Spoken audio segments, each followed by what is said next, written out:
And so what I realized is that this is set up intentionally that way. This is intentionally set up that way because what's the biggest, what could be the most damage that Nate could do to his brand?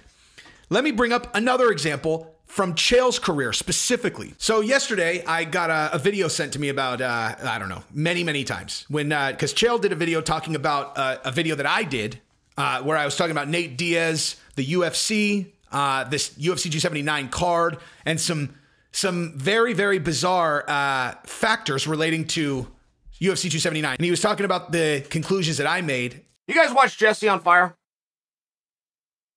Jesse on Fire put out a clip, and he was talking about the UFC's frustration with Nate. That the entire Nate versus Chimaev is due to a frustration that the UFC has that Nate is saying thank you and goodbye. So the UFC thinks they're screwing Nate Diaz at UFC 279. They found another way to screw him again, not just with who he's fighting, Khamzat Chimaev, but another way to screw him again. Now, anyone who's been looking at UFC 280 in Abu Dhabi and asking yourself, how did they get so many vicious fights on that fight card? They even pulled TJ Dillashaw and Aljamain off the 279 card and moved it to 280. Now, I originally thought it's because O'Malley and Jan are going on that card, but there's another reason. And the reason is that I believe Nate Diaz has back-end pay-per-view points on his deals. And if he's just looking to get out of his contract, you think the UFC is going to give him anything that's going to help sell pay-per-views? They're going to sell the pay-per-view of him getting stomped out by Khamzat, and they're not going to give him a single other good fight.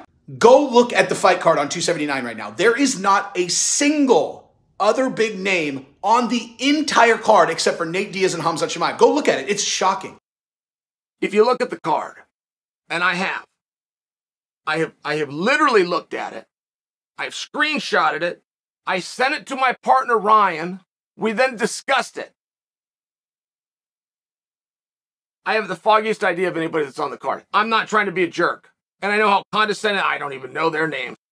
I get it. I had people say it about me. It has nothing to do with their skill set. I'm sharing for you in a star-driven business and pay-per-view, which is a star-driven model. I do not know a single human that's on the card that I looked at, studied, screenshot, and discussed. That's even a memory issue. I watched that, and oh, by the way, thank you for the shout. Much appreciated. And by the way, if you've never heard me say it, the reason I started this channel is because you put me on fan questions. So I owe this entire thing to you in more ways than you know. Anyway, so, but yeah, like, so looking at this again, because Chael talked about it, and so I'm like, oh, let me revisit this conclusion that I made, which I'll go through again for you guys. I gave it a fresh set of eyes because I did the video that he was talking about like weeks ago. Okay. So that's what we're going to talk about, because what I uncovered is I think I know what the UFC is actually doing. And I think it's way more diabolical than I thought. Like, and when I say, usually like people say diabolical, they're like, man, that's diabolical. And I'm like, it's diabolical. And my face looks like this because I love that shit, man. I love a diabolical chess game. I love it, man.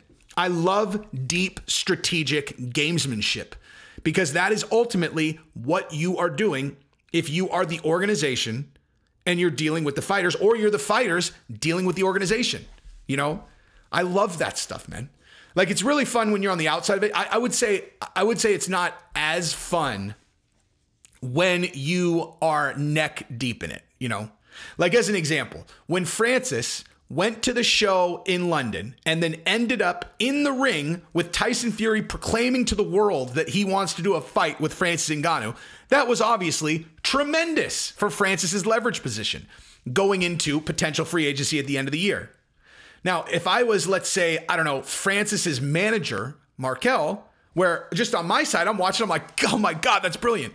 I would imagine that Markel's like, he's probably not getting like that much satisfaction. He's probably stressing out, like it's like, okay, that's a big win for us. And simultaneously, now I'm going to have an anxiety attack because maybe the UFC is going to sue us. And it's like, but as an outside observer, just kind of watching, I love it, man. I love it. And I think I'm looking at, like I said, one of the most diabolical, brilliant plays I've ever seen. And the UFC has set this up.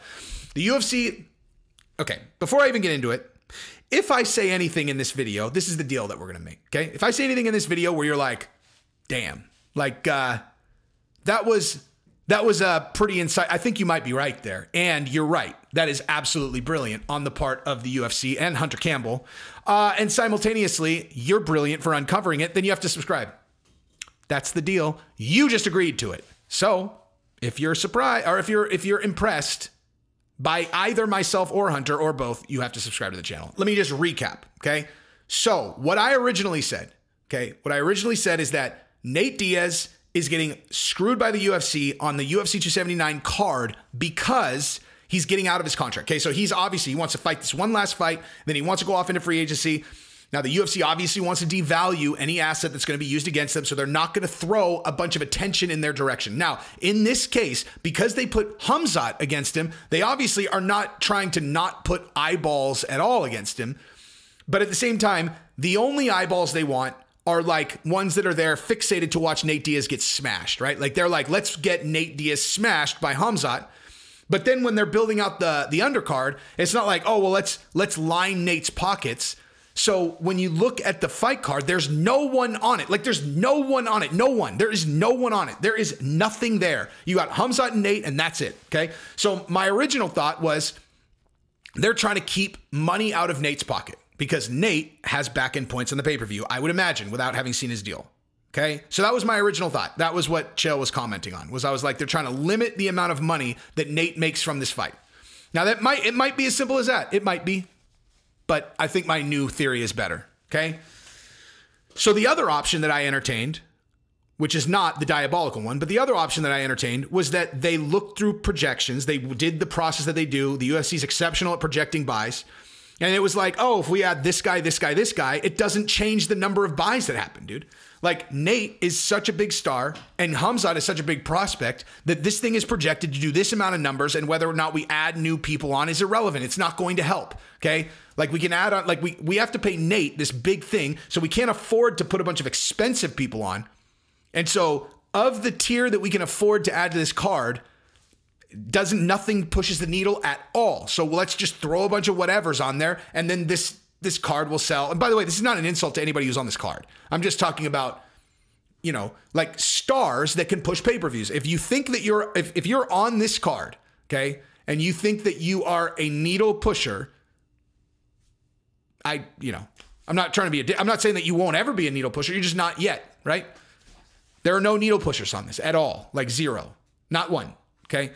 So that's my other theory. It's like, maybe this is just business. Why spend extra money if it's not going to change the outcome of the pay-per-view buys, right? And it'll sell out for sure because it's Nate Diaz. Maybe that. But now I think it's something else. And I think it's a lot deeper. I think it's a lot more complicated, and I think it's a lot more brilliant. Like a lot more. Okay. So so for me to properly explain this, let me take you back to the day that this fight got announced. Okay. So the day that this fight got announced, what else happened that day, right? If you're an avid viewer of my channel, you already know, okay? The day that this got announced was the same day that Nate's sunset clause got announced, where publicly all of a sudden it was like, oh, if Nate just wants out of his contract, well, all he needs to do is just do nothing, because in October, his contract expires and he's done. Doesn't matter if he's fought all the fights out. It's irrelevant. The sunset clause, he's done with his contract no matter what. He doesn't need to do anything. Like he doesn't need to do anything. He can just sit there and not fight. Boom, sunset clause is out of his contract in October. That news came out that day publicly. I think I did a video titled "Bombshell Contract Details," released about Nate's. Like I didn't break the story. I think the people who did break the story had no idea how big of a deal that was. I may have amplified it by being like, you think that's a flippant point in the middle of this Nate Diaz contract dispute? Oh, by the way, dude. Oh, well, by the way, guys, by the way, this is not me imitating anyone. I actually have no idea if whoever actually broke this story thinks this is me imitating. It's not, because I actually don't really know who did. As a matter of fact, I'm pretty sure Ariel did. This is not an Ariel imitation. This is just any person who didn't understand how big of a deal this was. Matter of fact, Ariel talking about this contract thing was really sharp. So this is not an Ariel impression. But to people who are just kind of flippantly like, well, yeah, he's got a sunset clause that expires in October. I'm like, how is that not a fucking big deal? He's the biggest fucking free agent they've like ever. And the UFC has been dragging their feet. They've been trying to make this Conor fight, whatever. Like, this is a huge fucking deal. The same day that happened, the same fucking day, all of a sudden it was like Khamzat and Nate Diaz is UFC 279's headliner. And it was like, and both parties have agreed verbally. And I looked at that, and the first one I saw was in Yahoo with that Kevin Iole guy. I'm probably murdering his name. I apologize. I'm not. Anyway. And it was like Hunter Campbell released the information to Kevin Iole that both parties have agreed to fight for UFC 279. And I saw that, and I was like, that's well played, sir. That's well played, because verbal agreement means, boop, hey, Nate. I'm sorry, not Nate. Boop, hey, Khamzat, you want to fight Nate Diaz, UFC 279, headline, 5 rounds? Yeah. Yes. Yes, I do. I do. Boom. Okay. Hey, yeah, verbal agreement from both sides. Because Nate's verbal agreement was, I'll fight anybody in public over and over and over and over and over and over. I'll fight anybody. I'll fight Francis. I'll fight Izzy. I'll fight anybody. That's a verbal agreement, dude. You said you fight anybody, anytime, give you a fight. I just gave it to you. Verbal agreement. And now it's in the press. You going to come out? You going to deny it? You going to deny it, Nate? I thought you said you fight anybody. Oh, you said you'd fight anybody. The UFC just officially announced you're the headliner against Khamzat, UFC 279. What are you going to do, dude? Oh, you're going to say, oh, now you don't want it? You don't want it now? I thought you wanted it. I thought you wanted that fight. You said you wanted any fight, right? You said you wanted any fight. You said you wanted any fight.